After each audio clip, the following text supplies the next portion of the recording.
Hey everybody, what's going on? Welcome back to another video from JM Motors Unlimited. My last video about the 250SX, I was showing my frame and everything are starting to get put together. And today I'm going to be pulling the motor on the one that I'm restoring. So for those of you who are new and haven't seen this, this one has a bad frame. So I'm taking everything out of this one and putting in this one. So I bought a couple parts bikes. I got the frame and the swing arm and the triple tree and all those parts up there are other 250SX parts. So today I'm going to be pulling the motor on this one. So I want to go ahead and remind you to, if you like this video, please give it a thumbs up and subscribe to my channel to follow the restoration on this 3-wheeler and a couple other ones and my truck, and give it a thumbs up and subscribe to my channel and hit the little bell, and then you'll be the first to know when I upload a new video. So the first thing I'm gonna have to do is just take off all the airbox and carburetor and the exhaust and just unhook all of that so I can pull the motor out. So I'm gonna go ahead and get started doing that. And normally whenever you pull a motor on a 3-wheeler or a 4-wheeler, one of the first things you do is drain the oil. But I'm not going to do that because it's going to be sitting on my workbench probably at least a month or two before I'm able to get it put in this one, and I'm going to do a little work on it while I have it out. So I want the oil in it just to keep everything oily and on the inside and keep it from getting moisture in there and stuff. So it'll be just like it's sitting in the bike, only it'll be on my workbench, and I don't know that everything in there is good. So that's what I'm doing today.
So I'm not able to get the head pipe off. I got the muffler off.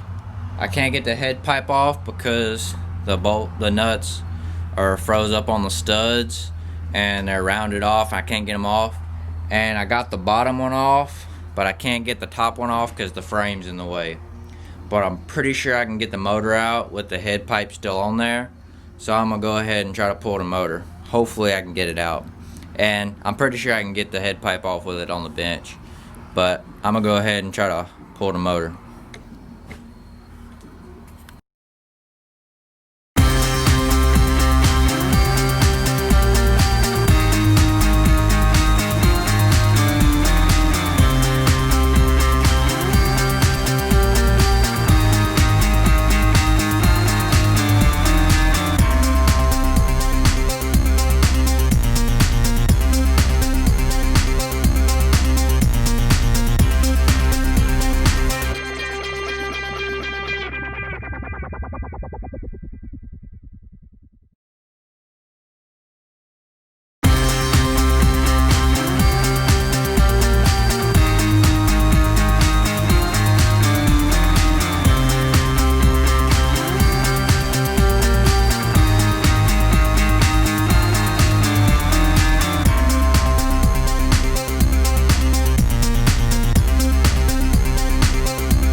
Alright, so it's a couple days later, and I'm going to give you all a little update on the 250SX. I still don't have the motor out of it, but I'm about to get it.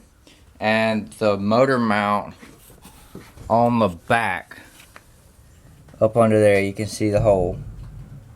That motor mount, the head of the bolt was actually rotted off. Like completely rotted off down past the hex.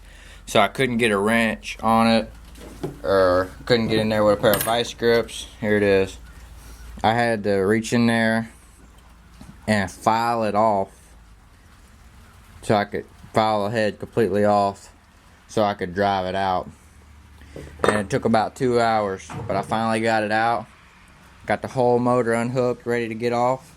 So there's one more motor mount on the bottom I gotta take out, and then the whole motor will just pop right out.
So I got the motor out, got it here on my workbench.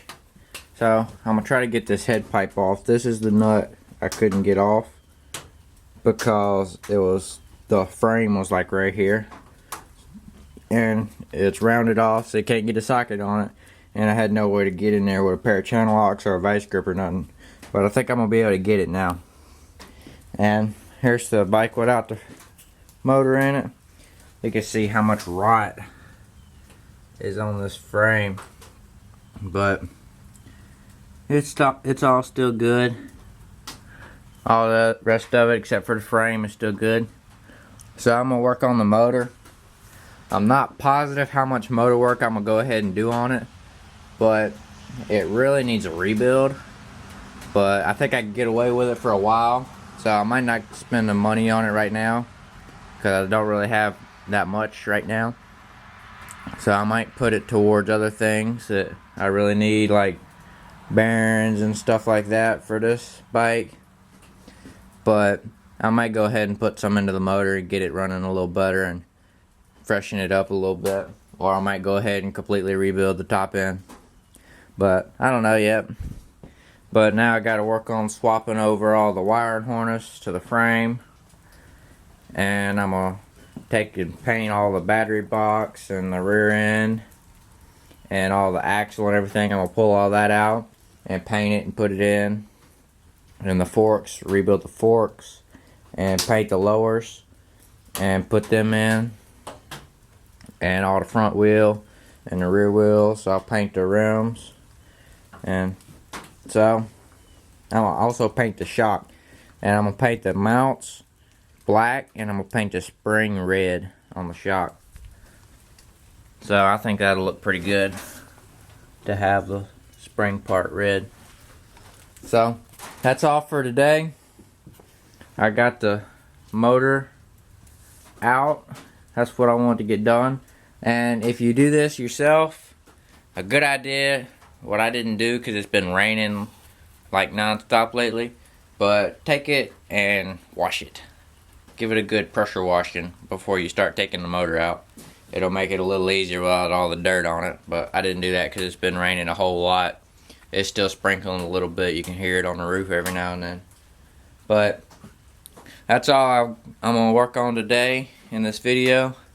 So if you liked the video, please give it a thumbs up and subscribe to my channel. And check out my previous videos for more information on this 250SX.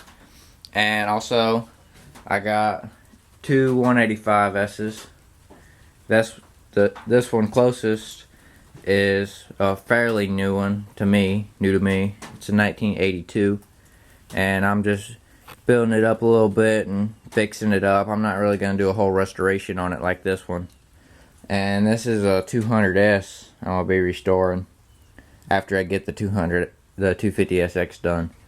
And that 185 over there is my good one that you see in a lot of my videos. It's my best bike so far, and it probably will always be. So they're kind of muddy because I've been riding them. But that's all for today. Hope you liked the video. Give it a thumbs up, subscribe to my channel, and I'll see you in the next one.